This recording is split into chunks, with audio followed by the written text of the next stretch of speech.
Welcome back, students, in our this session, and this is your assignment number 4. And in this session I'm going to teach you the remaining two kingdoms of the 5 kingdom system of classification, that is Kingdom Planetae and Kingdom Animalia. So first we study about Kingdom Planetae. Kingdom Planetae includes all eukaryotic multicellular organisms having photosynthetic mode of nutrition. So you can see that the Kingdom Planetae, it includes all those organisms which are eukaryotic as well as multicellular, and their mode of nutrition is photosynthetic. Now they are classified by the following features. Number 1, plants are multicellular having eukaryotic cells and photosynthetic mode of nutrition, and food is stored as starch. Now as I told you that these Kingdom Planetae organisms, they are multicellular as well as eukaryotic organisms, and their mode of nutrition is photosynthetic, and the food which they prepare, it is stored in the form of starch. Second point, the body of plants is usually branched and irregular. So the body of the plants, they are branched and they are irregular in shape and size. Third point, plant cells are covered from outside by cell wall made up of cellulose. So the plant cells, they are covered from the outside, and the wall is known as a wall is made up of cellulose. Number 4 is the plants are usually fixed or free floating. Fifth is the body is differentiated into root, stem, leaves and flowers. 6 point, green colored chlorophyll is present in their leaf cells. This we all know that the green color of leaves is because of the pigment, and the name of the pigment is chlorophyll.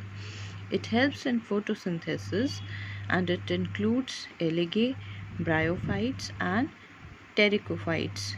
So all these are the features of Kingdom Planetae. Now we see the features of Kingdom Animalia. Kingdom Animalia includes organisms characterized by the following features. Now some of the features of Kingdom Animalia are: number 1, the animals are eukaryotic and multicellular organisms having ingestive mode of nutrition. Now in Kingdom Animalia, the animals, they are eukaryotic as well as multicellular, but their mode of nutrition is ingestive. Second point is various organs are present inside the body. Third point, they move freely from place to place and possesses locomotory organs except some sponges and corals. Fourth point is their body cells are without cell wall. Fifth point, in their body cells, food is stored as glycogen. So they store the food in the form of glycogen. Kingdom Animalia has been broadly classified into 10 major phyla. The classification of Animalia is based on the body, design and differentiation. Now this Kingdom Animalia is again classified into 10 groups and 10 phyla, and this classification is based on the body, design and their differentiation. Now they are as follows. Number 1, you can see phylum Porifera. Number 2 is phylum Colenterate. Number 3 is phylum Ctenophora. Number 4, phylum Platyhelminthes. Number 5 is phylum Acyclamanthus and Nematoda. 6th one is phylum Annelida. 7th is phylum Arthropoda. 8th is phylum Mollusca. And 9th is phylum Echinodermata. And 10th is phylum Chordata.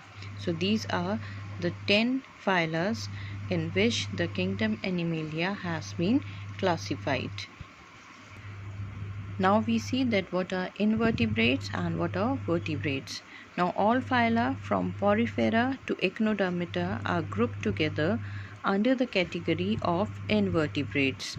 Invertebrate means, children, the animals without a backbone. So those animals which do not have their backbone, they are known as invertebrates, and the phyla from Porifera till Echinodermata, they are grouped under this category of invertebrates.